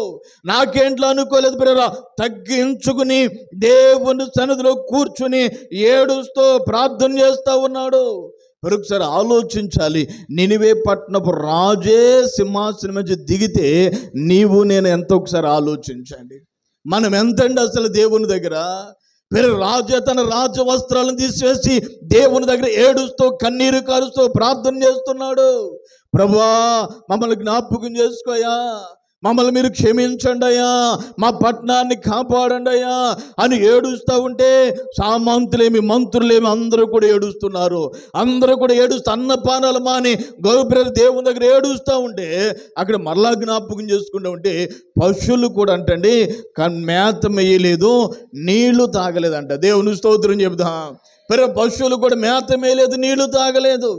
అందరూ కూడా ఉపవాసం ఉండి ప్రార్థన చేస్తూ ఉంటే దేవుని వాక్యాన్ని అక్కడ మనం జ్ఞాపకం చేసుకుంటా ఉంటే దేవుని వాక్యంలో 3వ అధ్యాయం 10వ వచనం అంటున్న మాట అంటే ఈ నినివే వారు తమ చెడు నడతలు మానుకొనగా వారు చేయుచున్న క్రియలను దేవుడు చూచి పశ్చాత్తాపుడై వారికి చేయుదునని తాను మాట ఇచ్చిన కీడును చేయక మానెను. దేవుని స్తోత్రం చెబుదాం. హల్లెలూయా. మాటను జ్ఞాపకం చేసుకోవాలి. ఈ నినివే వారు మొదట ఏం చేశారు, వారు చెడు నడతలు మానుకున్నారంట అండి. వారు చెడు నడతలు మానుకున్నారు. ఈ వ్రత దినాల్లో మనం ఇక్కడ కూర్చున్నాం, మనం ప్రార్థన చేస్తున్నాం. నీ కుటుంబం యొక్క క్షేమం కొరకు, సంఘం యొక్క క్షేమం కొరకు, అభివృద్ధి కొరకు నువ్వు ప్రార్థన చేస్తున్నావు. ప్రార్థన చేస్తున్న నీ జీవితంలో మందిరానికి వచ్చిన నీవు నీ చెడు నడతలు మానేవా మానలేదు ఒకసారి ఆలోచన చేసుకో. నీ మనస్సు మారిందా లేదో ఒకసారి ఆలోచన చేసుకో. మారితేనే దేవుడు నీ ప్రార్థన వింటాడు, మారకపోతే దేవుడు నీ ప్రార్థన వినడు. దేవుని వాక్యంలో మనకి జ్ఞాపకం చేసుకుని అంటాడు నీ ప్రార్థన పాపం అయిపోతుంది అన్నాడు. అంతేనండి. అంటే మన ప్రార్థన పాపం అవ్వకుండా ఉండాలంటే, లేదా మన ప్రార్థన దేవుని దగ్గరికి వెళ్ళకోకుండా ఉంటుంది. కారణం ఏమిటి? చెడు నడతలు మానట్లేదు. వారు తమ చెడు నడతలు మానుకొనక వారు ఏం చేస్తారంటే చెడు నడతలు మానుకొనక వారు చేయుచున్న క్రియలను చూచి దేవుడు పశ్చాత్తాపడ్డాడు. దేవుని స్తోత్రం చెబుదా. వారు చెడు నడతలు మానుకున్నారంట. వారు చెడు నడతలు మానుకుని వారు దేవుని దగ్గర ప్రార్థన చేస్తూ ఉంటే దేవుడు వారిని చూచాడు. వారి పశ్చాత్తాపడం చూచి వారికి చేయదనన్న కీడును చేయక దేవుడు తప్పించాడు. దేవుని స్తోత్రం చెబుదాం. హల్లెలూయా. కనుక మన జీవితాన్ని కూడా జ్ఞాపకం చేసుకోవాలి. మనకి మేలు కలగట్లేదా? ఎందుకని కలగట్ల మేలు? ఒక అంశం పెట్టుకుని ఏదో ప్రార్థన చేస్తున్నావు నువ్వు, అసలు నీకు ఇప్పుడు వరకు ఆ ప్రార్థనకు సమాధానం రాలా. ఎందుకు రాలేదు ఆ ప్రార్థనకు సమాధానం? ఎప్పుడైనా ఆలోచించావా? ఎప్పుడైనా పరిశీలించావా? నీ జీవితాన్ని నువ్వు ఆలోచన చేసుకున్నావా? అయ్యో, ఇంత ప్రార్థన చేస్తున్నా నా పట్ల ఎందుకు కార్యం జరగట్లేదు? పిల్లలు అంటారు, వాళ్ళు మొన్న వచ్చిన వాళ్ళకి కార్యం జరిగిపోతుంది, నాకు జరగట్లేదు అంటారు చాలామంది. అసలు ఎందుకు జరగట్లా కార్యం? దేవుని వాక్యంలో ఒక మాట అంటాడు ఏంటంటే, నీకు మేలు కలగబోవడం గల కారణం మీ పాపాలు అన్నాడు. అంతేనండి. మేలు కలగట్లేదంటే కారణం మన పాపాలే. ఇప్పుడు మన పాపాలు ఒప్పుకుంటేనే కానీ మేలు జరగదు. ఇక నినివే పట్టణస్తులు ఏం చేస్తారో, తమ చెడు నడతలు మానుకుని వారి పాపాలు ఒప్పుకుంటూ వారి పశ్చాత్తాపడ్డారు కనుకనే దేవుడు చేస్తారని కీడును చేయక ఆయన మానెను. దేవుని స్తోత్రం చెబుదా. కనుక నీ జీవితంలో కూడా ప్రేరా మేలు జరగాలి అంటే, నీ కుటుంబం ఆశీర్వాదకరంగా ఉండాలి అంటే, నువ్వు అడుగుతున్నది దేవుడు నీకు ఇవ్వాలి అంటే, మొదట నువ్వేం చేయాలి? నీ చెడుతనాలు మానుకోవాలి. నీ బలహీనత ఏంటో ప్రభు దగ్గర ఒప్పుకోవాలి. దేవునికి వ్యతిరేకమైనది ఏదో ఉందో నువ్వు దేవుని దగ్గర ఒప్పుకోవాలి. అందుకని భక్తుడు, అయ్యా నీకు ఆయాసకరమైంది నా ఎదురు నుంచి తీసివేయమన్నట్లుగా దేవునికి ఇష్టం లేనిది మన దగ్గర ఉండకూడదు. దేవుని వాక్యాన్ని జ్ఞాపకం చేసుకోవాలి. దేవుని వాక్యాన్ని జ్ఞాపకం చేసుకుంటే ఫినెహాసు మాట్లాడతాడు, దేవునికి ఇష్టం లేనిది నాకు ఇష్టం లేదని చెప్పి అక్కడ ఏం చేస్తాడు? చచ్చిన వారికి బ్రతికిన వారికి మధ్యలో నిలబడ్డాడు. దేవుని స్తోత్రం చెబుదా. దేవుడు చూడలేనిదని నేను చూడలేనని చెప్పి అక్కడ బరుసు తీసుకుని పొడిచాడు అంటుండే. అక్కడ ఆ వ్యభిచారం చేస్తున్న అక్కడ పాపాన్ని అక్కడ నిర్మూలన చేశాడు. అది నేను చూడలేను, ఎందుకంటే నా దేవుడు చూడలేనిది నేను కూడా చూడలేనని. చచ్చిన వారికి బ్రతికిన వారికి మధ్య నిలబడినప్పుడు ఆ తెగులు అక్కడ ఆగిపోయింది. దేవుని స్తోత్రం చెబుదా. నీ కుటుంబంలో ఆ తెగులు పోవాలి అన్నా, లేకపోతే నీ కుటుంబంలో ఉన్న ఆ శాపగ్రస్తమైంది పోవాలి అన్నా, లేకపోతే నీ కుటుంబంలో నీకు మేలు జరగాలి అన్నా, ఆ శాపగ్రస్తమైంది లేకపోతే ఆ చెడుతనమో లేకపోతే దేవునికి విరోధమైనది నీలో ఉండకోకుండా బయటికి వెళితేనే కానీ దేవుని కార్యాన్ని నువ్వు చూడలేవు. నువ్వు దేవుని కార్యాన్ని చూడాలంటే అది బయటికి వెళ్ళాలి. కనుక మధ్యాహ్న కాల సమయంలో ఒకసారి ఆలోచన చేసుకో, నీ ఆత్మీయ జీవితం ఎలా ఉన్నావో. నినివే పట్టణస్తులు తమ చెడు నడతలు మానుకున్నారు, దేవుని దగ్గర ఏడుస్తున్నారు, ఉపవాసం ఉన్నారు, గోనె బట్ట కట్టుకున్నారు, బూడిదలో కూర్చున్నారు, ఎలుగెత్తి దేవునికి మొర్ర పెడుతూ ఉన్నారు, తగ్గించుకుంటా ఉన్నారు. ఎలుగెత్తి దేవునికి మొర్ర పెడుతూ ఉంటే దేవుడు ఆ ప్రార్థన విన్నాడండి. దేవుని స్తోత్రం చెబుదా. దేవుడు నీ ప్రార్థన వినాలి. నీ ప్రార్థన వింటే నీకు జవాబు వస్తుంది. నీ ప్రార్థన దేవుడు వినకపోతే జవాబు రాదండి. కనుక నీ ప్రార్థన వినాలి అంటే నువ్వు పశ్చాత్తాపడాలి. నీ ప్రార్థన వినాలి అంటే దేవుని వాక్యంలో మాట ఉంటుంది, దైవ చిత్తానుసారమైన దుఃఖము రక్షణార్థమైన మారు మనసునిస్తూ ఉంది. అంటే దైవ చిత్తానుసారమైన దుఃఖమై ఉండాలి, దేవుని దగ్గర కన్నీరు కారుస్తూ ఉండాలి. ఆ ప్రార్థనే దేవుడు వింటాడు, ఆ ప్రార్థనకే దేవుడు సమాధానం ఇస్తాడండి. ఆ ప్రార్థనకు ప్రతిఫలాన్ని పొందుకుంటావు. కనుక ఈ మధ్యాహ్న కలుసంలో ఒకసారి ఆలోచన చేసుకో, నువ్వు ఎలాగున్నావో, దేవుని దగ్గర ఏ విధంగా ఉన్నావో. నీ బలహీనతలు ప్రభు దగ్గర ఒప్పుకున్నావా? ఒప్పుకోకుండా వ్రత దినాల్లో ఉన్నావా? ఒప్పుకోకుండా వ్రత దినాలు ఉంటే సమాధానం రాదు. వాటిని ఒప్పుకొని విడిచిపెడితేనే సమాధానం వస్తుంది. ఎందుకంటే దైవజనుడు ఎందుకు ఏర్పాటు చేశాడంటే నీ కుటుంబం క్షేమంగా ఉంటుందని, సంఘము క్షేమంగా ఉండాలని, దేశం క్షేమంగా ఉండాలని ఏర్పాటు చేస్తున్న ప్రార్థనలు ఇవి. కనుక ఒకసారి జ్ఞాపకం చేసుకోవాలి, నువ్వు ప్రార్థన చేస్తే నీ కుటుంబాన్ని సంఘాన్ని దేవుడు క్షేమంగా ఉంచుతాడు. దేవుని స్తోత్రం చెబుదా. నువ్వు ప్రార్థన చేయకపోతే క్షేమం ఉండదు. కనుక దేవుని వాక్యాన్ని మనం జ్ఞాపకం చేసుకుంటా ఉంటే, సొదొమ గుమొర్రా పట్టణాల గురించి ఒకసారి ఆలోచన చేస్తూ ఉంటే, సొదొమ గుమొర్రా పట్టణాల గురించి దేవుడు మాట్లాడుతూ అన్నాడు, అబ్రహామా, నేను సొదొమ గుమొర్రా పట్టణాన్ని నాశనం చేయడానికి వెళుతున్నాను. అప్పుడు అబ్రహాం అన్నాడయ్యా, అక్కడ ఒకవేళ నీతిమంతులు ఉన్నారేమో, వారిని కూడా నాశనం చేసేస్తావా అంటే అన్నాడు, నీతిమంతులుంటే ఆ పట్టణాన్ని నేను నాశనం చేయను. అంటున్నాడు 50 మంది ఉన్నారేమో, 50 మందిని నాశనం చేయను. 40 మంది ఉన్నారేమో, ఒకవేళ 20 మంది ఉన్నారేమో, 10 మంది ఉన్నారేమో, 5 ఉన్నారేమో అడుగుతున్నాడు. 5 ఉన్నా కానీ ఆ పట్టణాన్ని నేను నాశనం చేయను. దేవుని స్తోత్రం చెబుదాం. ఒకసారి మాటను ఒకసారి ఆలోచించాలండి. అంటే ప్రేరా, ఆ పట్టణము కోసం ప్రార్థన చేసేవారు కనీసం 5 కూడా లేరంటండి. అసలు మరి 5 కూడా, అయ్యో మా పట్టణం భయంకరమైన పరిస్థితుల్లో ఉంది అని ప్రార్థన చేసేవారు లేరు. ప్రియ దేవుని సంఘమా, ప్రియ దేవుని బిడ్డలారా, ఓ సంఘం యొక్క క్షేమాభివృద్ధి కొరకు ప్రార్థన చేసేవారు లేవాలి. అప్పుడే సంఘాలు అభివృద్ధి పొందుతూ ఉంటాయి, అప్పుడే కుటుంబాలు ఆశీర్వదించబడుతూ ఉంటాయి. కనుక దేవుని వాక్యాన్ని జ్ఞాపకం చేసుకుంటా ఉంటే అక్కడ మాట్లాడుతున్న మాట ఏంటంటే, ఇంక అబ్రహాం ఇంకేమీ మాట్లాడలేక అన్నాడయ్యా, నా సహోదరుడు కుమారుడు లోతు ఉన్నాడు, వాడిని ఒక్కసారి జ్ఞాపకం చేసుకో. మరి అక్కడ జ్ఞాపకం చేసుకుంటుంటే అబ్రహాముని బట్టి లోతుని జ్ఞాపకం చేసుకుని లోతును దేవుడు తప్పించాడు. దేవుని స్తోత్రం చెబుదా. సొదొమ గుమొర్రా పట్టణాన్ని గురించి ఆలోచిస్తే అక్కడ మాట్లాడుతున్న మాట ఏమిటంటే, బాలురు మొదలుకొని వృద్ధుల వరకు అంటే చెడిపోయారంట. వారు చెడిపోయారంటే, బరికి దుర్మార్గులు అయిపోయారంటే. మరి అక్కడ జ్ఞాపకం చేసుకుంటూ ఉంటే అగ్ని గంధకముల చేత ఆ పట్టణము కాలిపోయింది. ఏంటి కారణం? అగ్ని గంధకాల చేత పట్టణం కాలిపోవడం గల కారణం ఏమిటి? ఎందుకని ఆ పట్టణం కాలిపోయింది అంటే అక్కడ జ్ఞాపకం చేసుకుంటూ ఉంటే ఆ పట్టణాన్ని కోసం ప్రార్థించేవారు లేరు, ఆ పట్టణాన్ని కోసం అంగలార్చేవారు కనబడట్లా. ఆ పట్టణంలో ఉన్న కుటుంబాలయ్యో నా కుటుంబాన్ని కాపాడు ప్రభు అని పట్టణం కోసం అంగలార్చేవారు కనబడట్లేదండి. కనుక ప్రేరా, ఈ మధ్యాహ్న కలశంలో నీ జీవితాన్ని కూడా పరిశీలన చేసుకో. నీ కుటుంబం కోసం ప్రార్థన చేయలేకపోతున్నావేమో, నీ కుటుంబం కోసం అంగలార్చలేకపోతున్నావేమో. దేవుని వాక్యంలో ఒక మాట మాట్లాడుతూ ఉంది, ఏ కుటుంబం అయితే ప్రేరా ప్రార్థన చేయని కుటుంబంగా ఉండిపోతుందో ఆ కుటుంబాన్ని గురించి ప్రభు వాక్యం ఒకసారి జ్ఞాపకం చేసుకుంటూ ఉంటే, ఇర్మియా గ్రంథము 19వ అధ్యాయం ఒకసారి చూస్తే దేవుని వాక్యం అక్కడ మాట్లాడుతున్న ఆ మాటను ఒకసారి మనం చూద్దామండి. ఇర్మియా గ్రంథము 9వ అధ్యాయము 17వ వచనం అనుకుంటే ఒకసారి మనం చూస్తే దేవుని వాక్యం అక్కడ మాట్లాడుతున్న 20వ వచనాన్ని చూద్దామండి.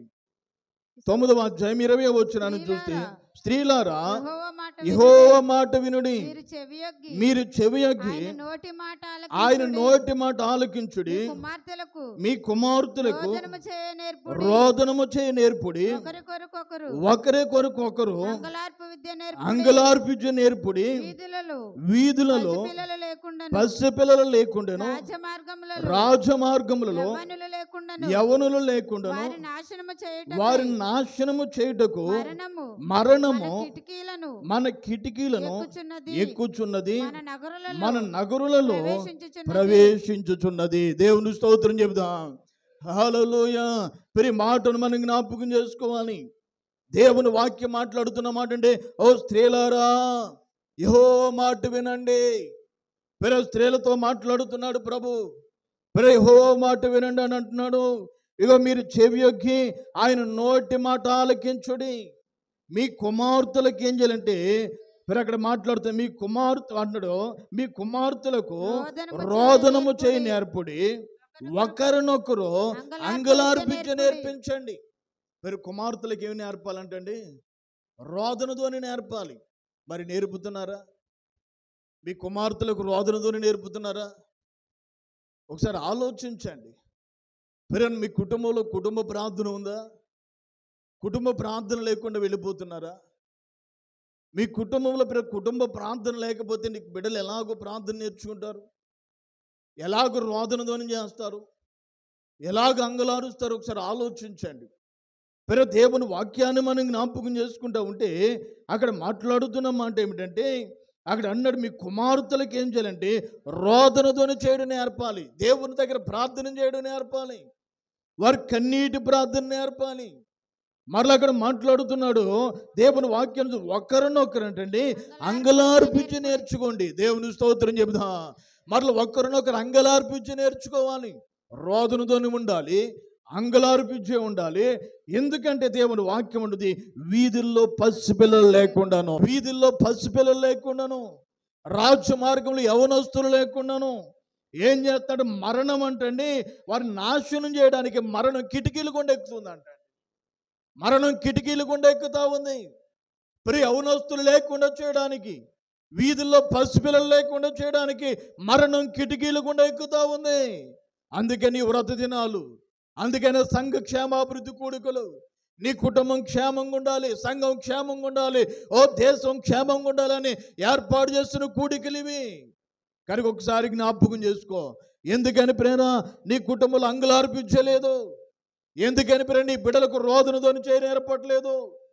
ఒకరినొకరు అంగులార్పించి ఎందుకు కనబడట్లేదు? ఒకసారి జ్ఞాపకం చేసుకో.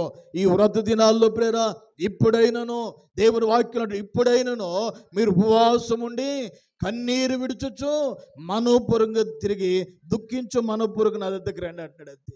ఇప్పుడైనా అంటే మించిపోయింది లేదన్నట్లుగా. మరి ఒకసారి ఆలోచించండి, ఇంక మించిపోయింది లేదో ఇప్పుడైనా ఒక అవకాశం ఇస్తాను అన్నట్లుగా. మరి ఒకసారి ఆలోచించండి. అంటారు కదా, మరి ఒకసారి దానియేలు, షడ్రకు, మేషకు, అబేద్నెగోల్ని అగ్నిగుండంలో పడేసేటప్పుడు నెబుకద్నెజర్ అన్నాడు, ఇప్పుడైనా మీకు అవకాశం ఇస్తున్నా, మీరు వెళ్ళి అన్నాడు ఆ బొమ్మకు మొక్కమంటున్నాడు. అంటే ఇప్పుడు ఏంటి? ఇప్పుడైనంటే ఇంకా మించిపోయింది లేదు, ఒక అవకాశం మీకు ఇస్తున్నా అన్నట్లుగా. ఇప్పుడు దేవుని వాక్యాన్ని మీరు జ్ఞాపకం చేసుకుంటా ఉంటే దేవుని వాక్యాన్ని ఇప్పుడైనాను ఒకవేళ ఇప్పుడు దాకా ఉపవాసం లేవా? రక్షించబడి 2 సంవత్సరాలు అయింది, ఇప్పుడు వరకు ఉపవాసం లేవా? నీ కుటుంబం కోసం ఎప్పుడైనా కన్నీరు కార్చావా? ప్రార్థన చేసావయ్యా, నా భర్త మందిరానికి రావట్లేదు, నా బిడ్డల మందిరానికి రావట్లేదు అని ఎప్పుడైనా అంగలార్చావా? ఒకసారి ఆలోచన చేసుకో. ఇప్పుడు ఇక్కడ కూర్చొని మనం అందరం జ్ఞాపకం చేసుకుంటే నీ భర్త, నీ బిడ్డలు అందరూ కూడా మందిరానికి వచ్చారనుకోండి, ఈ మందిరం సరిపోద్ది అసలు? అంటే వెనక్కి పెంచి నీ స్థలం సరిపోద్ది అంటారు అసలు? మరి ఒకసారి ఆలోచించండి. ఎందుకని నీ కుటుంబం కోసం నువ్వు బాధ్యత లేకుండా ఉన్నావు?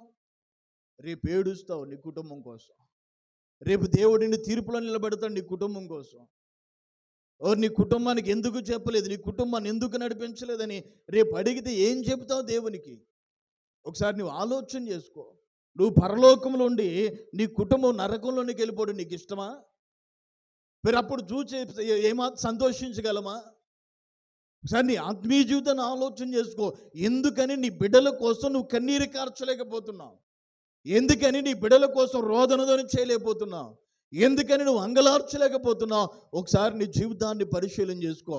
ఒకరోజు నాకు తెలిసిన ఒక ఆమె ప్రార్థన చేస్తూ ఉందంట. ప్రార్థన చేస్తూ ఉంటే దేవుడు మాట్లాడుతున్నాడంట, ఆమెతో మాట్లాడుతూ అన్నాడంట, అమ్మా నీకేం కావాలి కోరుకో, నేను ఇస్తాను అన్నాడంట.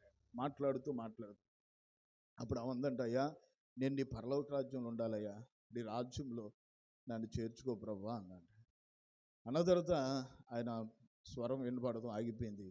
ఇంకా తెల్లారి పొద్దుటే బిడ్డలందరూ పిలిచి దేవుడు నాతో మాట్లాడాను. ఏమని మాట్లాడంటే, అంతా చెప్పుకొచ్చి ఇదిగో నాకు ఏం కావాలని అడిగితే నీ రాజ్యంలో నేను ఉండాలి అని అన్నాను. అప్పుడు బిడ్డలు అన్నారటమ్మా, నీవే ఉంటావా, మేము ఉండకూడదా? నా కుటుంబం ఉండాలని ఎందుకు అడగలేదమ్మా, నేను ఉంటే చాలని ఎందుకు అన్నావంటే అప్పుడు వరకు ఆమెగా అర్థం కాలేదు. అప్పుడు అయ్యో ప్రభా నన్ను క్షమించాను ఏడుస్తూ ఉంది. ఒక 2 నెలలు గడిచింది, భర్త చనిపోయాడు.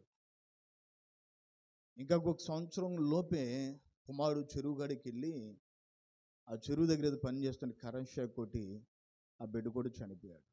అప్పుడు ఏడుస్తుంది రొమ్ము కొట్టిన, అయ్యో ప్రభా నా కుటుంబం నీ రాజ్యంలో ఉండాలని అడగలేకపోయాను, ఇప్పుడు నా కుటుంబం, నా భర్త, నా బిడ్డలు నరకంలోనికి వెళ్ళిపోయారయ్యా అని ఏడుస్తూ రొమ్ము కొట్టుకుంటూ ఇప్పటికీ ఆమెని కదిపి నా కళ్ళంట నీళ్ళు కారుతూనే ఉంటాయండి. అంటే ఒకసారి ఆలోచించండి ప్రేరా, అంటే నీ కుటుంబం దేవుని రాజ్యంలో ఉండాలని నువ్వేం చేయాలంటే దినదినమో ప్రార్థన చేస్తూ ఉండాలండి, అంగలారుస్తూ ఉండాలి. అందుకని నీ కుమార్తెకు రోదనతోని చేయి నేర్పాలి. ఎందుకని ప్రేరా, రేపు వారి బిడ్డలకు వారు నేర్పిస్తారు కనుక రోదనతోనే ఉండాలి. రెండవది అంగలార్పించే ఉండాలి. మరి అక్కడ జ్ఞాపకం చేసుకోవాలి, దేవుని వాక్యాన్ని జ్ఞాపకం చేసుకుంటే వీధుల్లో పసిపిల్లలు లేకుండా, మరి రాజమార్గంలో ఎవరు లేకుండా మరణం ఏం చేస్తుంటే కిటికీలు కూడా ఎక్కుతుంది అంటాడు. కిటికీలు కూడా మరణం ఎవరిని మృంగుదామా అని చూస్తూ ఉంది, ఎవరిని దేవుని రాజ్యానికి వెళ్ళనివ్వకోకుండా అడ్డగిద్దామా అని చూస్తూ ఉన్నాడు సాతాను. ఎటువంటి భయంకరమైన దినాల్లో నీ ఆత్మీయ జీవితంలో నువ్వు ఎలాగున్నావు ఒకసారి పరిశీలన చేసుకో. దేవుని కోసం రోషం కలిగి బ్రతుకుతున్నామా లేకపోతే ఎలాగున్నామో ఒకసారి ఆలోచించాలి. ప్రభు నిన్ను హెచ్చరిస్తూ ఉన్నాడు, ప్రభు నీతో మాట్లాడుతున్నాడు. అందుకని మన బలహీనతలు ఒప్పుకోవాలి, ప్రభు దగ్గర పశ్చాత్తాపడాలి. నినివే పట్టణం అదే చేసింది.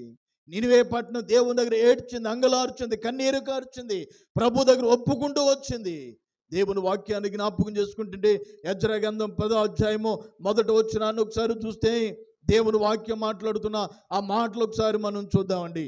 యెజ్రా గ్రంథము 10వ అధ్యాయము 1వ వచనాన్ని ఒకసారి చూస్తే దేవుని వాక్యం మాట్లాడుతున్న మాటను ఒకసారి చూద్దాం. యెజ్రా ఏడ్చుచు దేవుని మందిరం ఎదుట సాష్టాంగపడుచు పాపమును ఒప్పుకొని ప్రార్థన చేసెను. ఇశ్రాయేలులో పురుషులు స్త్రీలు చిన్నవారు మిక్కిలి గొప్ప సమూహముగా అతని యొద్దకు కూడి వచ్చి బహుగా ఏడవగా దేవుని స్తోత్రం చెబుదామండి. మాటను జ్ఞాపకం చేసుకోవాలి. యెజ్రా ఏడ్చుచు ఎక్కడికి వచ్చాడండి? దేవుని మందిరం ఎదుట సాష్టాంగపడగా. యెజ్రా ఏడుస్తూ వచ్చాడు, దేవుని మందిరం దగ్గర సాష్టాంగపడ్డాడు. సాష్టాంగపడి ఏం చేస్తున్నాడు? తన పాపములను ఒప్పుకుంటా ఉన్నాడు. మళ్ళీ అక్కడ జ్ఞాపకం చేసుకుంటుంటే ఇశ్రాయేల్లో పురుషులను స్త్రీలను చిన్నవారును మిక్కిలి గొప్ప సమూహము అతని యొద్దకు కూడి వచ్చి బహుగా ఏడవగా. దేవుని స్తోత్రం చెబుదా, బహుగా ఏడుస్తూ ఉన్నారు. ఎందుకని అక్కడ జ్ఞాపకం చేసుకోవాలి. అప్పటికి బబులోనులో 70 సంవత్సరాలు బానిసత్వ బ్రతుకులో ఉన్నారు. ఇక్కడ దేవుని మందిరం పాడైపోయింది. ఇప్పుడు మరలా మందిరాన్ని కట్టుకోవాలి వచ్చి. ఇక్కడ జ్ఞాపకం చేసుకోవాలి. వారు ఏం చేస్తారంటే దేవుని వాక్యాన్ని అక్కడ మనం జ్ఞాపకం చేసుకుంటూ ఉంటే 8వ అధ్యాయము 21వ వచనాన్ని ఒకసారి మనం చూస్తూ ఉంటే దేవుని వాక్యం అక్కడ మాట్లాడుతున్న మనం చూద్దాం. అప్పుడు దేవుని సన్నిధిని మమ్మును మేము దుఃఖపరుచుకుని మాకును మా చిన్నవారికి మా ఆస్తికి శుభ ప్రయాణము కలుగునట్లుగా ఆయనను వేడుకొనుటకు అహావా నది దగ్గర ఉపవాసముండుడని ప్రకటించి తిని. దేవుని స్తోత్రం చెబుదా. ఇప్పుడు యెజ్రా ఏం చేశాడంటే మనకు మంచి ప్రయాణం, సుఖమైన ప్రయాణం కలగాలి. అక్కడ మాట్లాడుతున్న మాట చూడాలి. మాకును మా చిన్నవారికి మా ఆస్తికి శుభ ప్రయాణము కలుగునట్లు ఆయనను వేడుకొనడానికి అహావా నది దగ్గర ఉపవాసమును ప్రకటించి తిని. దేవుని స్తోత్రం చెబుదా. ఇప్పుడు శుభ ప్రయాణం కలగాలి అంటే ఏం చేయాలంటే ఉపవాసం ఉండి కన్నీరు కార్చి ప్రార్థన చేస్తున్నారు. అహావా నది దగ్గర ప్రార్థన చేస్తున్నారు అన్నాడు. అక్కడ జ్ఞాపకం చేసుకుంటే మేలు కలగజేయుటకై ఆయనను ఆశ్రయించిన వారందరికీ మా దేవుని హస్తము తోడుగా ఉండును గాని ఆయన హస్తమును ఆయన ఉగ్రతయు ఆయన విసర్జించే వారందరి మీదకి వచ్చినని మేము రాజుతో చెప్పింటి మీ గనుక మార్గమందు శత్రు విషయమై మాకు సహాయము చేయనట్లు కాల్బలమును రౌతులను రాజునొద్ద కావాలని మనవి చేయుటకు సిగ్గు నాకు తోచెను. దేవుని స్తోత్రం చెబుదా. ఎక్కడన్నా సిగ్గు నాకు తోచెను. ఎందుకంటే ఇదిగో దేవుడు మాకుండగా మేము ఎవరి దగ్గరికి వెళ్ళడం ఏంటన్నట్లుగా దేవుని సన్నిధిలో ఉపవాసం ఉండి ప్రార్థన చేస్తూ అంగులారుస్తూ ఉన్నారు. ఇక్కడ మరలా ఏం చేస్తుంటే దేవుని మందిరం మీద సాష్టాంగపడుచు పాపాలు ఒప్పుకొనుచు ప్రార్థన చేస్తూ పురుషులేమి స్త్రీలేమి గొప్ప సమూహం అంట కూడి వచ్చి బహుగా ఏడుస్తూ ఉన్నారంటండి. దేవుని స్తోత్రం చెబుదాం. హల్లెలూయా. బహుగా ఏడుస్తూ ఉన్నారు. ప్రభువా మాకు శుభ ప్రయాణం కలగాలి, మమ్మల్ని బలపరచునని వారు ఏడుస్తూ ఉన్నారు. నెహెమ్యా గ్రంథం నెహెమ్యా 9 మొదటి వచనాన్ని.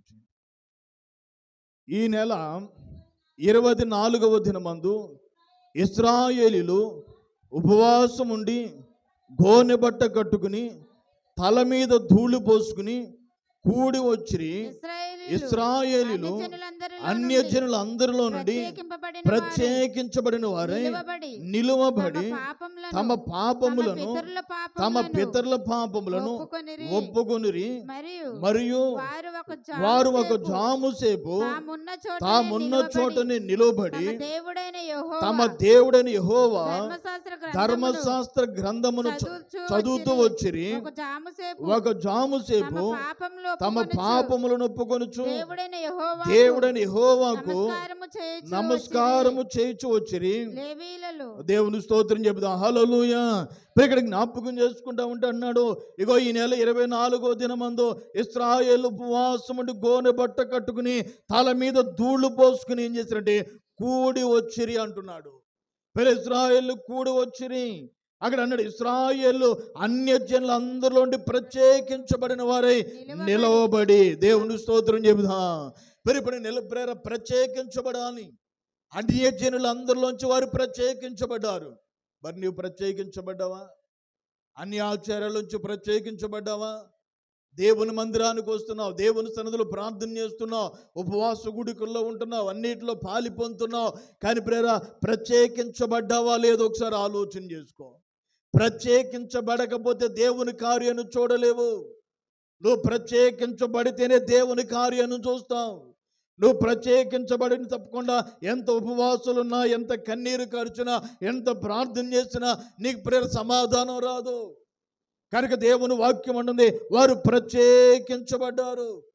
వారు ఆచారాలోంచి ప్రత్యేకించబడ్డారు, అన్యజనులోంచి ప్రత్యేకించబడ్డారు. వారికి ఉన్న ప్రతి పాపమును విడిచిపెట్టి వారు ప్రత్యేకంగా నిలబడి వారు చేస్తున్న పని ఏమిటంటే అంటున్నాడు ఇక్కడ, వారు ప్రత్యేకించబడిన వారు నిలబడి తమ పాపములను తమ పితరుల పాపములను ఒప్పుకొనిరి. దేవుని స్తోత్రం చెబుదా. వారు తమ పాపాలు ఒప్పుకున్నారంటండి. ప్రభువా మేము బలహీనమయ్యా, మా పాపములు క్షమించండి ప్రభు అని ఒక్కొక్క పాపమును వారు ఒప్పుకుంటూ మరలా ఏం చేస్తారు, తమ పితరుల పాపాలు ఒప్పుకుంటున్నారంట. ఎందుకని పితరుల పాపాలు ఒప్పుకుంటున్నారు? దేవుని వాక్యంలో అంటున్నాడు కదా, తల్లిదండ్రుల యొక్క దోషాలు బిడ్డల మీదకి 3-4 తరాల వరకు వెళతాయి అంటున్నాడు. ఇప్పుడు ఒకవేళ మా తల్లిదండ్రులు చేసిన పాపం, వారు చేసిన దోషం ఒకవేళ మా మీద ఉందేమో, వారు చేసిన దోషం మా మీద ఉందేమో అని ఏం చేస్తారంటే వారు పితరుల పాపాలు కూడా ఒప్పుకుంటున్నారంట. మళ్ళీ అక్కడ మాట్లాడుతున్న మాటను జ్ఞాపకం చేసుకుంటే వారు ఒక జాము సేపు తామున్న చోట నిలబడి తమ దేవుడని యెహోవా ధర్మశాస్త్ర గ్రంథమును చదువుతూ వచ్చారంట. దేవుని స్తోత్రం చెబుదాం. వాక్యాన్ని చదువుతూ వస్తా ఉన్నారంట. ఒక జాము సేపు వాక్యాన్ని చదువుతూ వస్తున్నారు. మరలా అక్కడ మాట్లాడుతున్న మాట చూస్తే ఒక జాము చేపు తమ పాపములు ఒప్పుకొనుచు దేవుడిని యెహోవాకు నమస్కారం చేస్తూ వస్తున్నారు. దేవుని స్తోత్రం చెబుదాం. వారు దేవుడిని యెహోవాకు నమస్కారం చేస్తూ వస్తున్నారు. వాళ్ళ లేవీలోను యోషువ, బాని, కద్మియేలు, షెబన్యా, షరబ్యా, బాని, కెనాసి అనువారు మెట్ల మీద నిలబడి ఏం చేస్తుండే ఎలుగెత్తి తమ దేవుడైన యెహోవాకు మొర్ర పెట్టిరి. దేవుని స్తోత్రం చెబుదా. అందరూ కూడా నిలబెట్టి ఏం చేస్తుండే యెహోవాకు మొర్ర పెడతా ఉన్నారు. ప్రభువా మా పాపములను క్షమించండి, మా మీదకి వస్తున్న ఉగ్రతను తప్పించండి. ప్రియ దేవుని సంగమా, ప్రియ దేవుని బిడ్డలారా, ఓ వ్రత దినాలు ప్రకటించబడిని. సియోనులో బాకా ఊదబడింది, దేవుని మందిరంలో బాకా ఊదారు దైవజనులు. ఊదినప్పుడు వ్రత దినాలు నియమించారు. మందిరానికి వస్తున్న నీవు నీ బలహీనతలు ఒప్పుకున్నావా? ఒప్పుకోకుండా దాచుకుంటున్నావా? దాచుకుంటే ప్రయోజనం లేదో. దేవుని దగ్గర నీ బలహీనతలను ఒప్పుకోవాలి. ఒప్పుకుని దేవుని దగ్గర కన్నీరు కార్చాలి. కన్నీరు కార్చితే నీకు సమాధానం కలగద్ది. కన్నీరు కార్చితే నీకు ప్రతిఫలం కలగద్ది. కన్నీరు కార్చి దేవుని దగ్గర పశ్చాత్తాపడితేనే నీ ప్రార్థన దేవుడు విని నీకున్న శాపాన్ని దేవుడు తొలగిస్తాడు. అంతేనా? నీ కుటుంబంలో మేలు చేయడానికి దేవుడు ఇష్టపడతాడు. కనుక ఈ మధ్యాహ్న కలశంలో ఒకసారి ఆలోచన చేసుకో. నువ్వెలా ఉన్నావు ఒకసారి పరిశీలన చేసుకో. బాగా ఊదుతున్నా, వ్రత దినాలు నియమిస్తా ఉన్నా, ఓ సంఘ క్షేమాభివృద్ధి కొరకు, కుటుంబాల క్షేమం కొరకు ఓ ప్రార్థన చేద్దాం రమ్మని పిలుస్తున్నా, ఏదో పట్టినట్టుగా వచ్చి కూర్చొని వెళ్ళిపోతే నీకు ఉపయోగం ఉండదు, నీకు మేలు జరగదు. మరి నీకు మేలు జరగదు. ఏదో కనబడకపోతే అయ్యగారు ఏమంటారో అని ప్రేర మొహమాటం వస్తే ప్రేర నీ జీవితంలో ఆశీర్వాదం పొందలేవు. నీకు మేలు కలగాలి అంటే దేవుని దగ్గర పశ్చాత్తాపడాలి, దేవుని దగ్గర కన్నీరు కార్చాలి, దేవుని దగ్గర అంగలార్చాలి. అప్పుడే నీకు మేలు కలుగుద్ది. అంతే. యోనా ప్రకటన చేశాడు. ప్రకటన చేస్తున్నప్పుడు పిల్లరా అందరితో పాటు నేను కూడా వెళ్ళి కూర్చుందామని అనుకోలే రాజు. గోనె బట్ట కట్టుకుని పశ్చాత్తాపడుతూ ఎలుగెత్తి ప్రార్థన చేస్తున్నాడు. ప్రభువా, మా దేశం మీద, మా పట్టణం మీదకి వస్తున్న కీడును తప్పించు. నీవు తప్ప మాకెవరు లేరయ్యా, ఈ కీడును తప్పించేవాడు నీవే. దేవుని దగ్గర ఏడుస్తున్నారు, కన్నీరు కారుస్తున్నారు. మరి మన జీవితాన్ని ఒకసారి పరిశీలన చేసుకుందాం. ఒక నినివే పట్టణాన్ని పరిపాలిస్తున్న ఒక రాజు సింహాసనం మీద దిగి వచ్చి దేవుని దగ్గర ఏడ్చి కన్నీరు కారుస్తూ ఉంటే మరి నీవెందుకు దిగలేకపోతున్నావు క్రిందకి? నీవెందుకు దేవుని దగ్గర మోకరించి కన్నీరు కార్చలేకపోతున్నావు? ఎందుకని నీ కుటుంబం యొక్క క్షేమం కొరకు అంగలార్చలేకపోతున్నావు? మరి ఒకసారి ఆలోచన చేసుకో. ఇంకా నీ కుటుంబం మారట్లేదంటే కారణం ఒకవేళ నీవే అడ్డుగా ఉన్నావేమో, ఒకవేళ నీవే అడ్డుబండగా మిగిలిపోతున్నావేమో. ఒకసారి పరిశీలన చేసుకో. నీ మాటలు మారలేదా? నీ చూపు మారలేదా? నీ ఆలోచన మారలేదా? పిల్లలు మారుకోకుండా పిల్లల భర్తని ఏమంటున్నారు, బిడ్డల్ని ఏమంటున్నారు, కొంతమంది తెలియకుండా మాట్లాడుతున్నారండి. మరి అలాగే నీ జీవితంలో ఉండిపోయావా? ఒకసారి ఆలోచన చేసుకో. దేవుని సేవకుడిగా అనేక కుటుంబాలు దర్శిస్తూ ఉన్నప్పుడు ఒక కుటుంబానికి వెళ్ళినప్పుడు పిల్లల వారితో మాట్లాడుతున్నాను. మాట్లాడుతున్నప్పుడు పిల్లల ఆ ఇంటి యజమాని వచ్చి కూర్చున్నారు. ఆమె టీ తీసుకురావడానికి లోపలికి వెళ్ళింది. ఆయనతో మాట్లాడుతున్నాడు. అయ్యా, చక్కగా అమ్మగారు మందిరానికి వస్తున్నారు, బిడల మందిరానికి వస్తున్నారు, మీరు కూడా మందిరానికి వస్తే ఎంత బాగుంటుంది, మీరు కూడా మందిరానికి రండి అయ్యా అంటే అతను అన్నాడు, నవ్వి అన్నాడు, ముందు ఆమెను మారమానండి, తర్వాత మేము వస్తాం. నాకేం అర్థం కాల. అదేంటయ్యా ముందు ఆమెను మారమంటున్నారు? మారింది కదా, మందిరానికి వస్తుంది కదా, చక్కగా పాటలు పాడుతుంది, వాక్యం చదువుతుంది, ప్రార్థన చేస్తుంది. ఏంటయ్యా అంటే మందిరంలో అలాగ ఉంటుంది అంతే, ఇంటికి వస్తే మాకు దెయ్యం లేక కనబడుద్ది అన్నాడు. ఇంటికి వస్తే మాకు దెయ్యం లేక కనబడుద్ది అన్నాడు. ఏంటయ్యా ఏంటంటే ఎవరిని ఏమంటుందో తెలియదు. పేరా ఇష్టం వచ్చినట్టు మాట్లాడదు, ఏం మాట్లాడదో తెలియదు, భయంకరమైన మాటలు మాట్లాడద్దు అయ్యా. ఒకసారి ఆలోచన చేసుకో. ఆమె భర్త మందిరానికి రాకపోవడానికి కారణం ఎవరంటే ఆమె భార్య అని చూపిస్తా ఉన్నాడు. ఈరోజు పిల్లలు ఒకసారి నీ జీవితాన్ని కూడా పరిశీలన చేసుకో. నీ భర్త మందిరానికి రాకపోవడం గల కారణం ఒకవేళ నీవేనేమో, నీ బిడ్డల మందిరానికి రాకపోవడం గల కారణం ఒకవేళ నీవేనేమో. నీ మనసు మారుకోకుండా, నీ మాటలు మారకుండా, నీ తలంపులు మారకుండా, నీ ఉద్దేశాలు మారుకోకుండా మందిరానికి వస్తూ ప్రేర నటన జీవితాన్ని చేస్తే దేవుడు ఇష్టపడడు. దేవుని వాక్యంలోకి మాట్లాడాడంటే వేశ్యలకైనా పరలోకం ఉంది కానీ వేషధారులకు పరలోకం లేదన్నాడు. అంతేనండి. ఒకవేళ వేషధారికి స్థలంలో కూర్చున్నావా, ఒకవేళ వేషధారిగా ఉంటూ ప్రేర కుటుంబానికి ఆటంకంగా మిగిలిపోతున్నావా, ఒకవేళ వేషధారిగా ఉంటూ నీవు ప్రేరన్ని వాట కట్టుకోగల ఆటంకంగా మిగిలిపోతున్నావా, ఒకసారి పరిశీలన చేసుకో. నీ ఆత్మీయ జీవితాన్ని ఆలోచన చేసుకో. మీరు అంటారు పేరు దేవుని మందిరానికి వెళ్తున్నారు, ప్రార్థన చేస్తున్నారు, వారి మాటలు మారట్లేదు అంటున్నారేమో. నేను చూసి దేవుని వాక్యం హెచ్చరిస్తూ ఉంది, దేవుని వాక్యం నీతో మాట్లాడుతూ ఉంది. పిల్లలు ఎజ్రా ఏడుస్తున్న, నెహెమ్యా ఏడుస్తున్నాడు, పిల్లలు కూర్చున్న వారు కూడా ఏడుస్తున్నారు. వారు పాపాలు ఒప్పుకున్నారు, ఒక జాముసేపు వాక్యాన్ని చదువుతూ ఉన్నారు, దేవుని సన్నిధిలో ప్రార్థన చేస్తూ ఉన్నారు, వారి బలహీనతలన్నీ ఒప్పుకున్నారండి. మరి నీవు ఒప్పుకోకుండా ఉంటున్నావా? ప్రభు నీకు ఒక అవకాశం ఇస్తున్నాడు, ప్రభు నీకు ఒక అవకాశం ఇస్తున్నాడు. ఈ వ్రత దినాలు ఒకవేళ నీ కొరకే నియమించబడినేమో.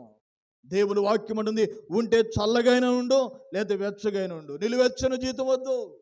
దేవుని వాక్యాన్ని ఒకసారి జ్ఞాపకం చేసుకుంటూ ఉంటే ప్రకటన గ్రంథాన్ని ఒకసారి చూద్దాం. ప్రకటన గ్రంథం 2వ అధ్యాయాన్ని ఒకసారి చూస్తే దేవుని వాక్యం అక్కడ మాట్లాడుతున్న ఆ మాటను ఒకసారి జ్ఞాపకం చేసి నేను ముగించాలని ఆశపడుతున్నాను.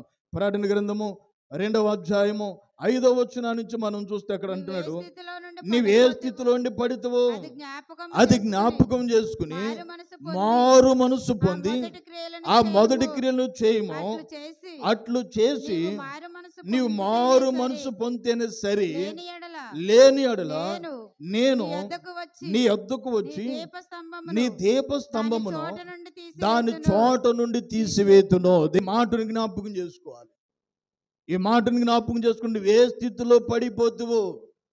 ఉపవాస కూడికలు ఏంటంటే చల్లారిపోయిన వారు మరలా మండడానికి అండి. ఒకసారి జ్ఞాపకం చేసుకోండి. చల్లారిపోయిన వారు మళ్ళీ మండడానికి.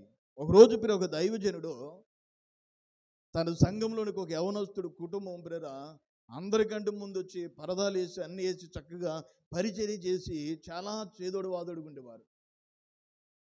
లేని పరిస్థితి దేవుడు జ్ఞాపకం చేసుకుని క్రమక్రమంగా ఆశీర్వదించాడు. ఆశీర్వదించిన తర్వాత రావడం మానేశాడు అంట. మందిరానికి రావడం మానేసినప్పుడు దైవజనుడు కౌరు పంపిస్తున్నాడు. ఏం సమాధానం రావట్లా. పక్కనున్న విశ్వాసం మీరు అటు నుంచి వస్తున్నారు కదా, కనబడరండి అన్నా కానీ అయ్యా రావట్లేదు, ఏం సమాధానం చెప్పట్లేదు అంటున్నారు. ఏం చేయాలి అర్థం కావట్లా. దైవజనుడు ఏ టయాన్ని వెళ్దామన్నా ఇంటికాడ ఉండట్లేదు. ఒకరోజు ఇలాగే శీతాకాలం తెల్లగా ఆడుతుందని కానీ ఆ చీకటి ఉండగానే సైకిల్ మీద బయలుదేరిపోయి దైవజనుడు ఆ వ్యక్తి దగ్గరికి వెళ్ళిపోయాడు. ఆ కుటుంబం అంతా లేచి అక్కడ చలిమంట వేసుకుని మంట దగ్గర కాగుతూ ఉన్నారంట. కాగుతూ ఉన్న సమయంలో దైవజనుడు వెళ్ళాడు.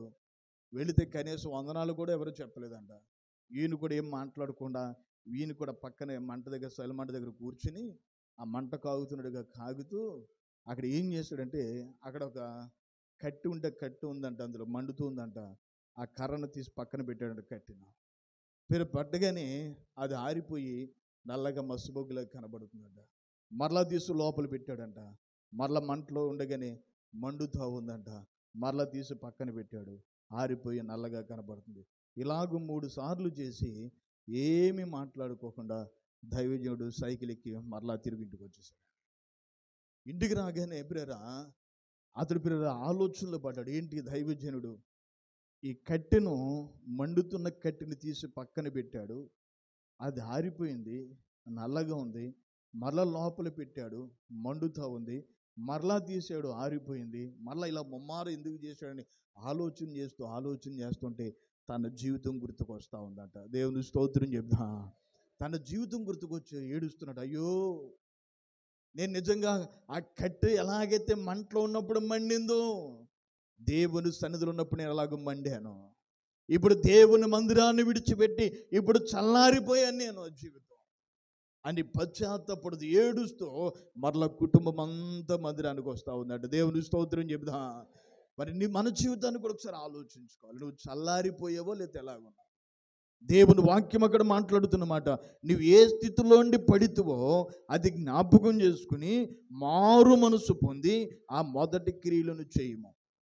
నువ్వే స్థితిలో పడిపోయి ఒకసారి ఆలోచన చేసుకో. ప్రార్థన చేసే స్థితిలో పడిపోయావా? ప్రేమించే స్థితిలో పడిపోయావా? లేదా పరిచర్య చేసే స్థితిలో పడిపోయావా? ఏ స్థితిలో పడిపోయావో ఎఫెసీ సంఘంతో మాట్లాడుతాడు. ఎఫెసీ సంఘమా, మొదట నీకున్న ప్రేమ లేదు, నువ్వు దాన్ని వదిలేవన్నాడు. అంతేనండి. నీ మీద తప్పు ఒకటి మోపవలసి ఉంది. కనుక మన ఆత్మీయ జీవితాన్ని ఆలోచించాలి. అక్కడ మాట్లాడుతున్న మాట ఏంటంటే, అక్కడ మాట్లాడుతూ అన్నాడు, ఇక నువ్వు మారు మనసు పొంది ఆ మొదటి క్రియలను చేయము. అట్లు చేసి నువ్వు మారు మనసు పొంది సరి లేని ఎడలేని ఎద్దుకు వచ్చి దీపస్తంభమును దాని చోటు నుండి తీసివేస్తాను. ఒకసారి ఆలోచించండి. ఒకవేళ నీ దీపస్తంభాన్ని అక్కడి నుంచి తీసివేశాడంటే ఎంత భయంకరంగా ఉంటుందో ఒకసారి ఆలోచించు. నీ జీవితం ఎంత చీకటమయమైపోతుందో ఒకసారి ఆలోచించు. నీ కుటుంబం ఎంత చీకటైపోతుందో ఒకసారి ఆలోచన చేసుకో. భయంకరమైన శిక్షలోనికి లేదా భయంకరమైన పరిస్థితుల్లోనికి నువ్వు వెళ్ళిపోతావు. అటువంటి భయంకరమైన పరిస్థితుల్లోకి నువ్వు వెళ్ళకూడదని ఈ సంఘ క్షేమాభివృద్ధి కూడికలో మరలా నువ్వు సరి చేసుకుంటావు. ఎక్కడ తప్పిపోయావో, ఎక్కడ జారిపోయావో, ఎక్కడ దేవునికి దూరం అయిపోయావో అని నువ్వు సరి చేసుకోవడానికి దేవుడు ఏర్పాటు చేసిన ఈ కూడికలు. కనుక మన ఆత్మీయ జీవితాన్ని పరిశీలన చేసుకుందాం. దేవుని వాక్యం వినబడుతున్నప్పుడు మన జీవితాన్ని సరి చేసుకుంటే సరి, లేకపోతే కీడులో పడిపోతావు, దేవుని ఉగ్రతకు గురైపోతావు. కనుక నీ ఆత్మీయ జీవితాన్ని ఆలోచన చేసుకో. సరి చేసుకోగలుగుతున్నావా? సరి చేసుకోకుండా అలాగే ఉంటున్నావా? దేవుని వాక్యం హెచ్చరిస్తూ ఉందండి. బాకానాదం ఊదారు, వ్రత దినాలు నియమించారు. ఓ నీ కుటుంబం ఇక్కడ ఉండాలని చెప్పారు దైవజనుడు. నీ కుటుంబం ఉందా? నీ కుటుంబం లేకుండా ఒక్కడివే ఉన్నావా? ఒకసారి పరిశీలన చేసుకో. ఎందుకంటే ఈ వ్రత దినాల్లో నీ కుటుంబం ఇక్కడ ఉంటే నీ కుటుంబం క్షేమంగా ఉంటుంది. నీ కుటుంబం ఆశీర్వదించబడుతుంది. నీ కుటుంబాన్ని దేవుడు కాపాడుతూ వస్తాడు. నీ కుటుంబం ఇక్కడ లేకపోతే కిడిలో పడిపోతే ఒకసారి ఆలోచించుకో, ఒకసారి పరిశీలన చేసుకో. ఒక జరిగిన సంఘటన ఏంటంటే, ఒక యవనస్తుడు తండ్రి చనిపోయాడు, కొడుకున్నాడు. ఆ కొడుకుతో ప్రేర అంటుంది, నాయన మందిరానికి రారా, యవనస్తుడు మందిరానికి రారా అంటే వారు చెప్తుండే, ఒకరోజు వస్తానమ్మా, నువ్వు వెళ్ళు, నీ వెనకాల నేను వస్తానన్నాడంట. సర్లేని తల్లి వెళ్ళింది. ఇంకా కుమారుడు వస్తాడని మందిరానికి ఎదురు చూస్తూ ఉంది. ఆ కుమారుడు ప్రయాణమే, ఇంకా తల్లి ప్రతిరోజు రమ్మని ఇసిగిస్తుంది. తల్లిని సంతోషపరచడానికి వెళదామని చెప్పి రెడీ అయ్యి బయటకు వచ్చేటప్పటికి తన స్నేహితులు వచ్చారంట. తన స్నేహితుడు వచ్చి, మరి ఎక్కడికి వెళుతున్నారంటే, అమ్మ మందిరానికి రమ్మంటుందిరా, అమ్మ పోరు పళ్ళకి వెళుతున్నాను అన్నాడంట. కాదు, నేను పలానా చోటకి వెళ్దాం రమ్మన్నాడంట. అవినిగడ్డికి వెళ్తాకండి. అవినిగడ్డి వెళ్దాం రమ్మంటే ఇంకేం మాట్లాడుకోకుండా ఆ బండి ఎక్కేసి వెళ్ళిపోయాడంట. బండి ఎక్కేసి వెళ్ళిపోతే తల్లి మందిరానికి వస్తాడని చూస్తుంది, ఇతనేమో అవినిగడ్డి వెళ్ళిపోయాడు. అవినిగడ్డి వెళ్ళిపోతే భయంకరమైన వర్షం పడుతుందంట. ఆ వర్షంలో పోను మాట్లాడుకుంటూ వెళ్తుంటే పిడుగులు పడుతుంటే, ఆ పిడుగు అంటే ఇతని మీద పడి ఇక్కడ బెజ్జం పడి ఇలా వెనక నుంచి పిడుగు వెళ్ళిపోయింది. స్పాట్లో అక్కడే చనిపోయాడు. అక్కడికక్కడే చనిపోయాడు స్పాట్లో. ఒకసారి ఆలోచించండి దేవుని వాక్యాన్ని మనం జ్ఞాపకం చేసుకోండి. బిడ్డల మందిరానికి తీసుకురాకుండా, భర్తల మందిరానికి రాకోకుండా, ఒకవేళ నీ ఒక్కదాని వస్తున్నావు, వారు వస్తారులే అన్నట్టుగా చూస్తున్నావేమో. దేవుడు అవకాశం ఇస్తున్నాడు. ఈ వ్రత దినాల్లో నీ కుటుంబం కోసం అంగలార్చే జీవితం, నీ కుటుంబం కోసం కన్నీరు కార్చడానికి ఈ సమయాలు దేవుడు నీకు ఇచ్చాడు. ఇస్తున్న సమయంలో సిద్ధపాటు కలిగి ఉంటున్నావా, సిద్ధపాటు లేకుండా ఉన్నావా, ఒకసారి నీవే పరిశీలన చేసుకో. ప్రభు హెచ్చరిస్తున్నాడు, ప్రభు నీతో మాట్లాడుతున్నాడు. కానీ ఎందుకని దేవునికి దూరం అయిపోతున్నావు? ఒకసారి ఆలోచన చేసుకో. దేవుని వాక్యం చెప్తున్నట్లుగా నువ్వే స్థితిలో పడిపోయావో అది ఒకసారి జ్ఞాపకం చేసుకుని మారు మనసు పొందడానికి మరొక అవకాశం దేవుడు నీకు ఇచ్చాడు. పశ్చాత్తాపడడానికి. అయ్యా, నేను ఒక్కదాన్ని మందిరానికి వస్తున్నాను, నా బిడ్డలు దూరంగా ఉన్నారయ్యా, నీ దగ్గరికి రాలేకపోతున్నారయ్యా, నా బిడ్డల కోసం నేను ప్రార్థన చేయలేకపోయాను, నా బిడ్డల కోసం నేను ఉపవాసం ఉండలేకపోయానయ్యా, దయతో నన్ను క్షమించి నా కుటుంబం నీ సన్నిధిలో ఉండులాగానే దయచేయి ప్రభు అని దేవుని దగ్గర ఏడ్చి కన్నీరు కార్చి ప్రార్థన చేస్తే దేవుడు కార్యం చేయడానికి ఆయన ఇష్టపడుతున్నాడు. ప్రభు వైపు చూద్దాం. దేవుడి మాటలు దీవించునుగాక. ఆమేన్. ప్రార్థన చేసుకుందాం.